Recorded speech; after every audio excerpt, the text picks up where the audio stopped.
Seorang mantan TNI tewas ditusuk usai cekcok dengan seorang pengendara mobil di Jalan Singaraja, Denpasar. Aksi penusukan ini dilakukan pelaku usai saling salib yang dilakukan teman korban terhadap pelaku. Kejadian ini berawal dari aksi saling salib antar korban Ikram Tauhid dan juga pelaku Nyoman Triantika Subandi alias Gunik di jalur Singaraja, Denpasar. Saat itu korban bersama temannya terlibat saling adu salib dengan pelaku di jalur Singaraja, Denpasar.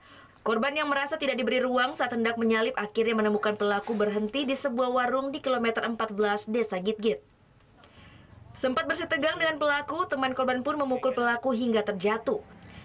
Karena pelaku merasa terancam jiwanya, dia pun lalu mengambil pisau dan mengejar teman korban tersebut. Karena teman korban kabur, pelaku akhirnya emosi menusuk korban Ikram Tauhid sebanyak 3 kali di dada. Korban yang ternyata mantan TNI itu langsung tewas di tempat. Korban itu meninggal akibat tusukan yang menyebabkan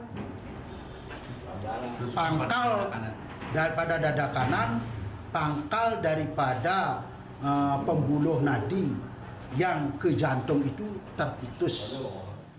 Pelaku pun menyesal atas penusukan yang dilakukan hingga korban tewas. Nyaman kan, pertama karena saya merasa kunci saya diambil dan udah dipukul, jadi saya ingin menyelamatkan diri juga kan, daripada saya gimana saya juga ngajak anak kecil kan, ada anak kecil juga ada kakak ipar saya juga, ada kakak saya juga.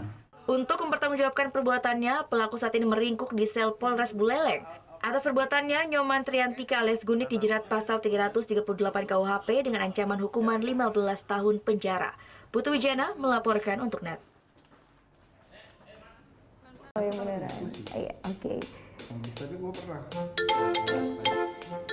Nah, udah kan nonton beritanya? Jangan lupa di-subscribe, di-like, dan juga di-komen ya akun YouTube dari Net Bali. Terima kasih udah subscribe. Yang belum, jangan sampai lupa. Di sebelah sini nih. Subscribe.